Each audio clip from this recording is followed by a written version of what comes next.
Hello everybody, I'm Lorraine Driscoll and this is Building Better Brains, where each week we learn how to improve learning and behavior by addressing the root causes of why your child is struggling. Last week I talked about what can go wrong if your child does not crawl or if they move too quickly from crawling to walking. The last thing I want is for a mom to blame herself. As a mother myself, I already know how guilt can totally take over your life and take center stage if you allow it. And when moms realize the possible effects of their child not crawling or for long enough, they often blame themselves and worry that it's too late and there's nothing that they can do. Well, it's not. So you might be surprised to learn how researchers discovered just how important crawling is. No, they were not trying to fix kids with ADHD or learning disabilities. They were actually working with adults who had suffered brain trauma or a head injury and had lost some of their cognitive abilities. So the discovery of how movements that imitate crawling can shape brain development was discovered by Dr. Delicato and Dr. Dorman, who were working with patients who, due to brain damage, suddenly could not or had difficulty with things like learning in general, reading, writing, and mathematics. So these doctors went all over the world to study how children develop and learn the skills that were impaired in their patients. So what they did was they mapped out children's brains, and the core finding was that infants do not just develop these abilities naturally or through instruction, but rather that brain development occurred through early movement. So this offered incredible hope that these doctors could therefore help their patients regain the cognitive skills that they once had and that they so desperately needed to continue to function as they had before their brain injury.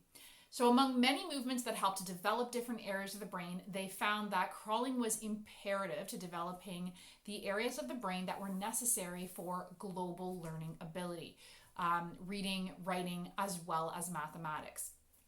They determined that when children crawl, the act of looking up actually stimulated the vision center in the brain. And as many parents know, auditory processing plays a huge role in learning disabilities, ADHD, and so forth. And what these researchers found is that as babies crawl and they move their head either to look around and to listen to either maybe their parents encouraging them or sounds around them, that the auditory center of the brain lit up or was being stimulated as well. Crawling simultaneously stimulates the vision center and the auditory center of the brain, which also needs to work together in order for children to read well.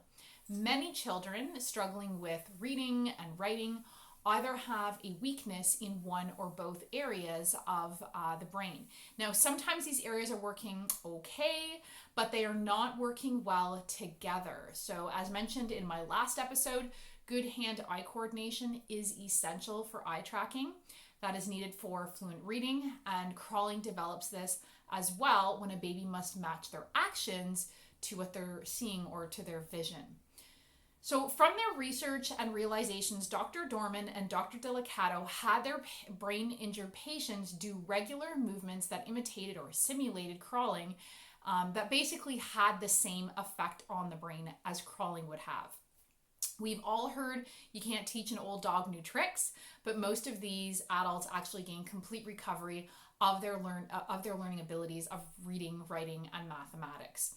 And through these exercises, which develop the brain from the ground up, develop them in the same way that the brain develops when we are babies, and that is in layers.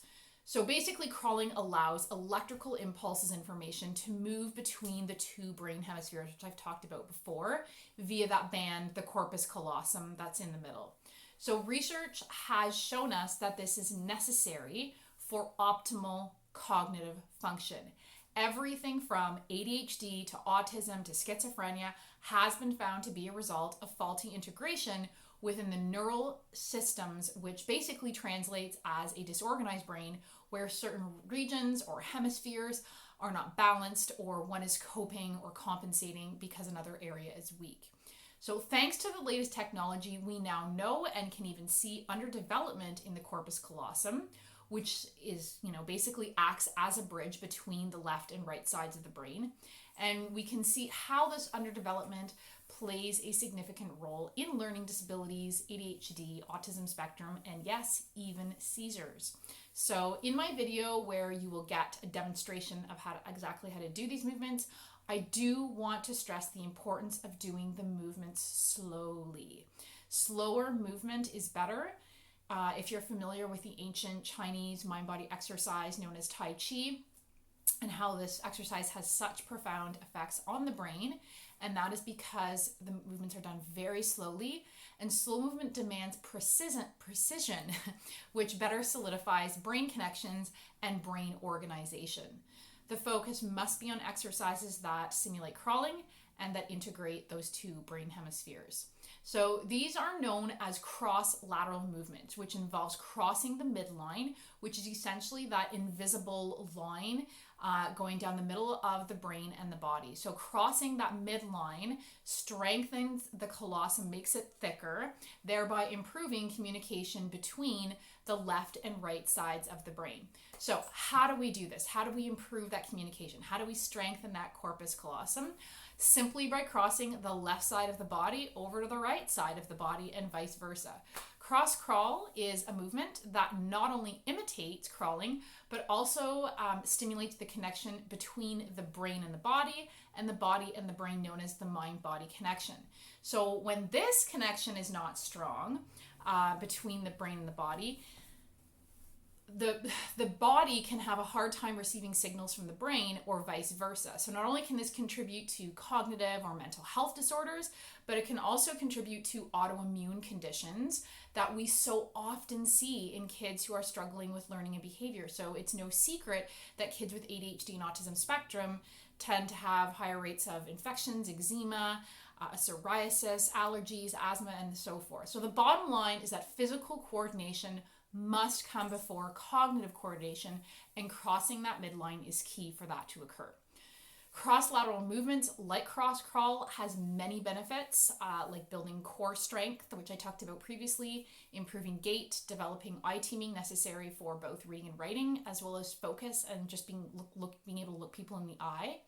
And it also creates body awareness, which strengthens spatial skills necessary for things like math. And of course, as the left and right brain are better able to communicate, it just generally promotes a whole brain learner.